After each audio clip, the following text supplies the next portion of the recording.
નમસ્કાર વિદ્યાર્થી મિત્રો, તમારું ખૂબ ખૂબ સ્વાગત છે મારી આ ચેનલ સ્ટડી વિથ નેન્સીમાં. જો હજી સુધી તમે મારી આ ચેનલને સબસ્ક્રાઇબ ના કરી હોય તો જલ્દીથી સબસ્ક્રાઇબ કરજો. આજે આપણે પ્રકરણ નંબર 14 સંભાવનામાં સ્વાધ્યાય 14.1નો પ્રશ્ન નંબર 4 અને 5 જોઈશું. તો અહીં જો આપણને પ્રશ્ન નંબર 4 આપેલો છે કે નીચેનામાંથી કયા વિકલ્પ ઘટનાની સંભાવના ન હોઈ શકે. કે નીચે આ જો આપણને એમસીક્યુ ટાઈપ આપ્યો છે કે આમાંથી કયું વિકલ્પ, 4 વિકલ્પ આપ્યા છે, એમાંથી આપણે કહેવાનું છે કયા વિકલ્પ છે એ કોઈ પણ ઘટનાની સંભાવના ના હોઈ શકે. તો કોઈ પણ ઘટનાની સંભાવના છે એનો વિસ્તાર આપણને ખબર છે કે કોઈ ઘટના થાય કે ન થાય એની આપણે સંભાવના, કે આ ઘટના થાય તો આ ઘટના કેટલી રીતે થઈ શકે, એટલે તો એની સંભાવના શું છે, થવાની શક્યતા શું છે, એને આપણે શું કહીએ, સંભાવના.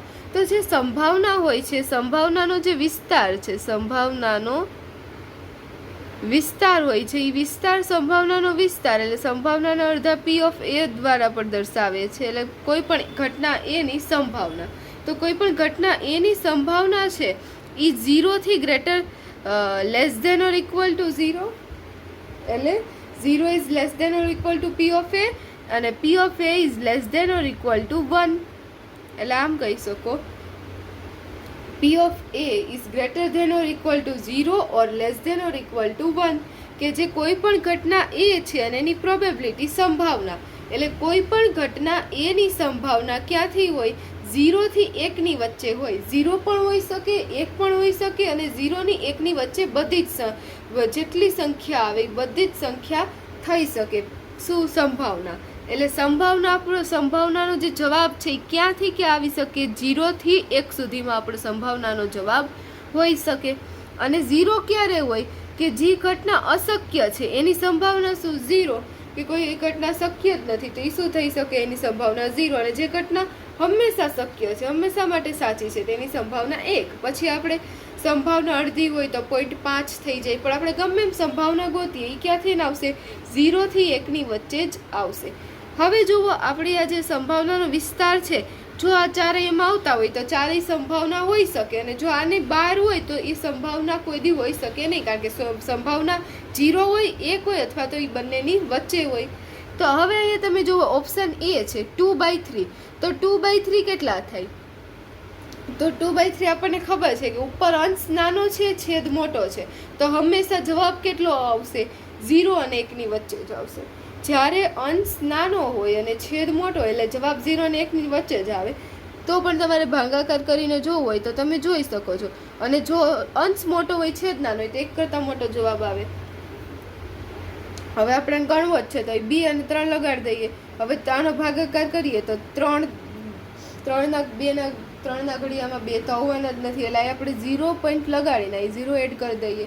હવે 3 × 6 = 18 થાય, એટલે અહીં પાછું આપણે 2 વધશે, 20 માંથી 18 જશે. તો હવે અહીંયા 2 વધ્યા તો આપણે પાછું 6 મૂકશું, પાછું 20 થશે, પાછું 18 આવશે, એટલે 0.66 અંદાજે થાય છે.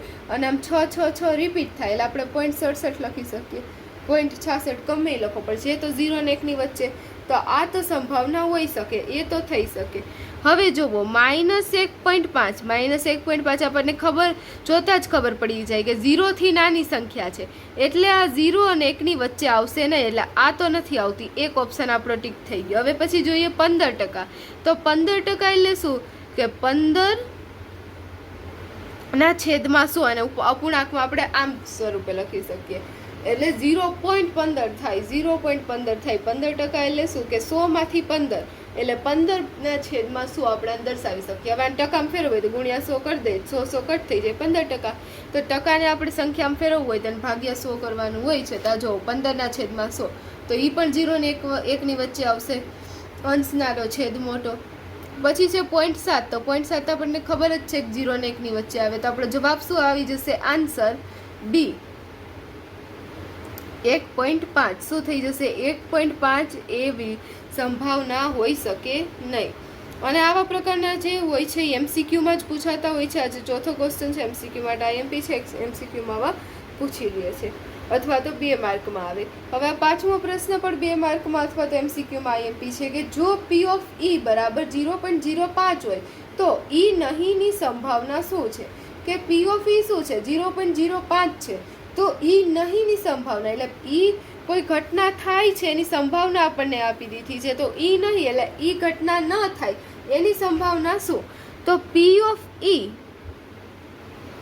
પ્લસ પી ઓફ ઈ નહીં છે એને આપણે પી ઓફ ઈ ડેશ દ્વારા દર્શાવીએ. ઈ ડેશ ઈ બાર એટલે ઈ બાર છે પી ઓફ ઈ બાર કે ઈ નહીંની સંભાવના. ઈ નહીંને આપણે ઈની ઉપર બાર સ્વરૂપે દર્શાવીએ છીએ. તો એ બંનેનો જ સરવાળો હંમેશા એક થાય.